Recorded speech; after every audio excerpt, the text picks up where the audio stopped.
Alright, so we finally got some new Destruction All-Stars gameplay. Unfortunately, it wasn't in the way we'd hoped for. It wasn't an official trailer or gameplay presentation. I mean, it was, but not specific to Destruction All-Stars. We basically got it from the PlayStation UI reveal earlier today. Now, this, once again, was a very short clip of the game. Now, it wasn't the 3 seconds that we got in the PS5 showcase. Thankfully, it was longer, but still, real short clip, so we got some minimal gameplay out of it. But because they sped through it, and because it was so short, you might have missed some info, but there was some new info in there, some new modes and such revealed. So I'm gonna go over that and share all the info you might have missed because they fast forwarded through the footage. So first off, we got footage of the main menu, and within the main menu, the first thing on there is a multiplayer. Now this shouldn't come as a surprise. This is a multiplayer focused game. Now there is a single player. If for those of you looking at this right now, you don't see single player, don't worry, that's the challenge series mode. Bit ago, they referred to their single player as a single player series. But what's interesting and new here is custom mode, training, and backstage. So first off, training mode is confirmed. I like that. So basically, we're going to be able to test out the characters, try out their abilities, their different cards and car abilities prior to heading into an online match with them, which I think is a pretty important thing to have in a game like this, especially where they said all the vehicles are going to feel different because of the adaptive triggers and also because of the specific vehicle and hero abilities that characters and their vehicles are going to have. So it's nice to have the option to test out each character and their specific abilities in training mode prior to heading in to online, or even just to train without playing against other people. Maybe you just want to test things out. A training mode is good for that. Now, as far as backstage mode, my best guess is that that's where you go ahead to check your unlocked skins for both your vehicles and your character, as well as likely your unlocked avatars for your game tag or gamer tag or ID in the game, like you see up top here. Game Time, he's got his own picture.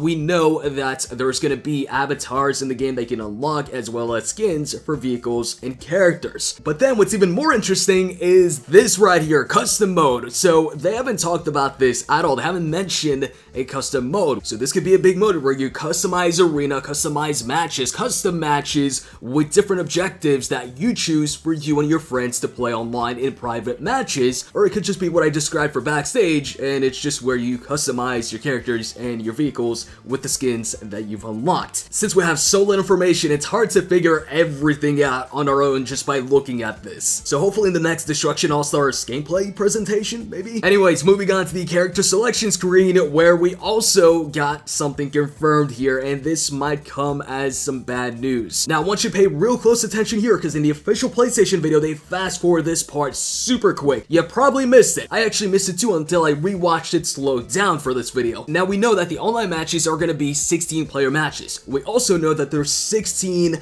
All-Stars. So the amount of players in an online match matches the amount of characters in the game. So in the last Destruction All-Stars video, I did say this brings up the question, will there be a limit to how many players can play with the same All-Star in the same online match? So let's say me and you are in the same online match and you pick Shift. Does that mean that I can't pick Shift because you already picked them? Well, now we have the answer, so check this out. Notice how every character has two white dots in the left bottom corner of their character screen. Now, in PlayStation's video, his teammates picked Twinkle Riot and the other one picked Angelo. I want you to pay attention what happens when they pick those characters. Once selected by a teammate, those characters then get grayed out and one of those two white dots goes away. So what does this mean? Looks like this confirms that you can only have one of the same character per team, but two of the same character per match, one on each team. So, for instance, if me and you are in the same team, we can't both pick Box Top.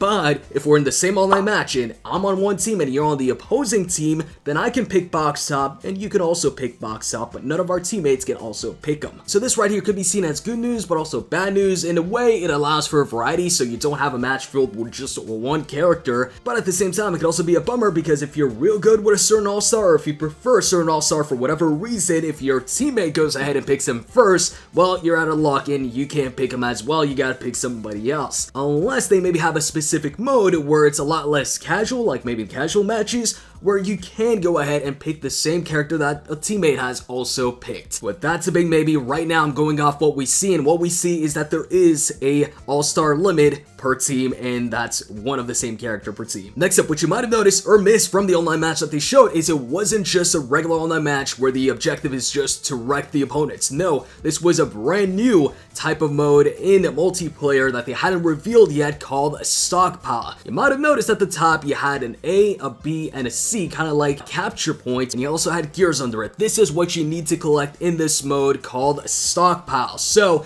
if you pause the loading screen that they fast forwarded real quick, it had the description of this new multiplayer mode. It says attack opponents, collect gears, then drop them off to control banks, max out all 3 banks or own the most banks when the time's up to win. So that's what the gears are about. You're trying to collect these gears and drop them off to A, B, or C, and you can see A was right in front of the home base, right pretty much where you start the game for your team. And you get these gears by attacking opponents, by causing wreckage. It says right here, as you can see, this was also paused, wreck to collect gears.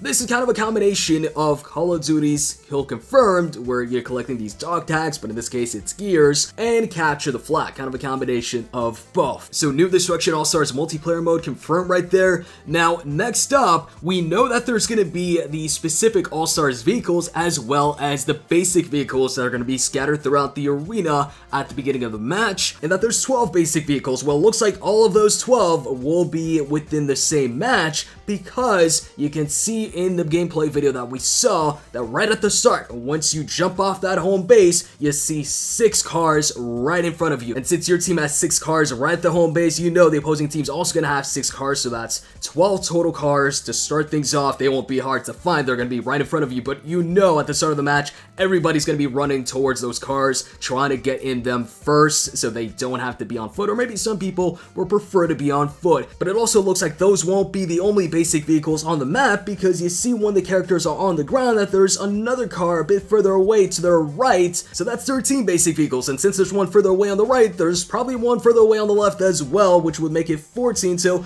a good amount of basic vehicles to start things off. So most people are probably going to be in cars, but keep in mind this is a stockpile mode where the goal is to wreck opponents' cars to get these gears, so they might be allocating more cars or have more cars available in this mode, and you might have less basic vehicles to start off in the regular old mode. And then also for the big trophy, guys, it looks like there's going to be 27 trophies for the game. We don't know what those trophies are, but we now know there's going to be 27 of them. Oh yeah, and also the next trailer or blog might be called Destruction All-Stars Welcome to London. So what do you guys think about all this? Even though it was a very short amount of footage, we got a bunch of information from it. But man, PlayStation, you see what you got me doing here? You got me digging through for scraps, for little information by slowing things down. There we go. Pausing things here and there. Why don't you just release a brand new trailer? Hey, somebody on the Lucid Games team on Twitter said that they've got a bunch of content ready to go. They're just waiting on the green light, so where's that green light, please? But anyways, post your thoughts. If you enjoyed these videos, click that like button, subscribe for more Destruction All-Stars, and make sure to join the Destruction All-Stars Discord. Link is in the description box. See ya. We don't have time to play a full match today.